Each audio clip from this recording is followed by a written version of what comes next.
Bharatiya Janata party विधानसभा मंडल अध्यक्ष के नेतृत्व में दंतेवाड़ा में शहीद होवैया 11 जवान मन ला श्रद्धांजलि स्वरूप विधानसभा चौक में काली भारतीय जनता पार्टी के प्रदेश मंत्री पिछड़ा वर्ग मोर्चा के अशोक सिन्हा के अगुवाई में कैंडल मार्च निकाल के भावभीनी श्रद्धांजलि देगी। आवव देखन एक रिपोर्ट। भारतीय जनता पार्टी विधानसभा मंडल अध्यक्ष के नेतृत्व में हाल ही में दंतेवाड़ा में हुए नक्सली गतिविधि में शहीद होने वाला 10 डीजीआर के जवान और एक ड्राइवर पर श्रद्धांजलि स्वरूप काली विधानसभा चौक से भारतीय जनता पार्टी के प्रदेश मंत्री पिछड़ा वर्ग मोर्चा के अशोक सिन्हा के अगुवाई में कैंडल मार्च निकाले गए रही।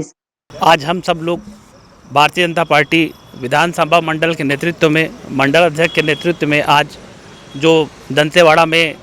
हमारे डीजीआर के जवान जो शहीद हुए हैं, उसमें ड्राइवर करके 11 लोग शहीद हुए हैं, उसकी श्रद्धांजलि सभा के लिए हम सब लोग आज विधानसभा चौक में एकत्रित हुए और एकत्रित होने के बाद मंडल के नेतृत्व में हम सब लोग कैंडल मार्च के माध्यम से शहीद परिवार को एक श्रद्धांजलि अर्पित किए और शहीद परिवार को, शोकाकुल परिवार को हम लोग इस मुश्किल घड़ी में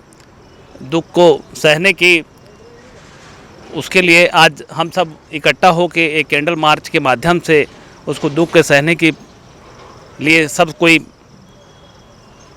शहीद परिवार को भावभीनी श्रद्धांजलि अर्पित किए। और केंद्र सरकार और राज्य सरकार दोनों को मैं कहना चाहूँगा कि एक कोऑर्डिनेट करके जो ये बार बार नक्सली हमला होता है, जो हमारे जवान बेवजह मारे जाते हैं, उसमें मैं चाहूँगा कि राज्य सरकार और केंद्र सरकार दोनों आपस में कोऑर्डिनेट करके ये जो बार बार घटना होती है उसमें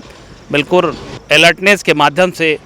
जो हमारे जवान बेवजह मारे जाते हैं, ऐसी घटनाओं पर रोक लगाए। यही मैं राज्य सरकार और केंद्र सरकार को बोलना चाहूँगा। एक कैंडल मार्च के माध्यम से शोकाकुल परिवार मन ला ये अपार दुख के घड़ी ला सहे के शक्ति मिले, ऐसे प्रार्थना घलो करेगी। भावभीनी श्रद्धांजलि के साथ राज्य और केंद्र शासन से ये मांग भी करेगी कि ऐसे कोई ठोस कदम ला उठाए जाए कि ए बार के होवैया नक्सलवादी गतिविधि में स्थायी रूप से विराम लगाए और शहीद मन के परिवार ला संवेदना सहानुभूति के साथ अधिक से अधिक आर्थिक मदद घलो करे जाए। छत्तीसगढ़ महतारी के लिए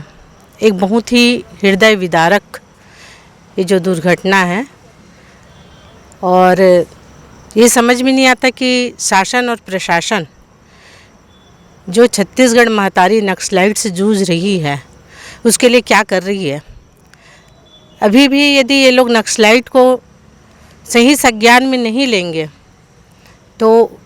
एक समय ऐसा आएगा जिस तरह से पंजाब कभी आतंकवाद से था पीड़ित, वही स्थिति आज हमारी छत्तीसगढ़ महतारी की निर्मित होते देर नहीं लग रही है। हम चाहेंगे कि जो शहादत हुई है उसके साथ शासन और प्रशासन अपनी संवेदना व्यक्त करते हुए उस परिवार की क्षतिपूर्ति तो नहीं कर सकती है, पर कुछ आर्थिक संबलता इतना अधिक करे कि वो परिवार में मान लो कोई बेटा कमाने योग्य नहीं है फिर भी उसकी पूर्ति हो सके और साथ में जो नक्सलाइट हैं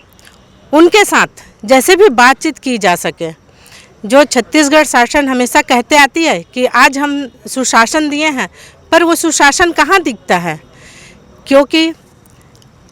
हम जो पीड़ित परिवार है उसके साथ अपनी संवेदना रखते हुए जो श्रद्धांजलि यहाँ पे व्यक्त किए हैं, जो श्रद्धांजलि दिए हैं, तो हम चाहते हैं कि उस परिवार को संज्ञान में लेते हुए छत्तीसगढ़ शासन पूरी तरह से इसको खत्म करने की और प्रयास करे। मोदी जी ने, गृह मंत्री जी ने अपनी संवेदना, अपना दुखद संवेदना व्यक्त किया है और साथ में उन्होंने कहा भी है समय समय पर छत्तीसगढ़ शासन से अपना संज्ञान लेते हुए मुख्यमंत्री से इन सब विषयों पे चर्चा करते हैं। वहाँ पे खुल के चर्चा रखनी चाहिए मुख्यमंत्री को, जिससे किसी भी प्रकार का जो यह घटना हो रहा है हमारे प्रदेश में उसमें शांति कायम किया जा सके। और ये बहुत ही एक अपूर्ति कहना चाहिए उस परिवार के प्रति। तो हम जितने भी यहाँ पे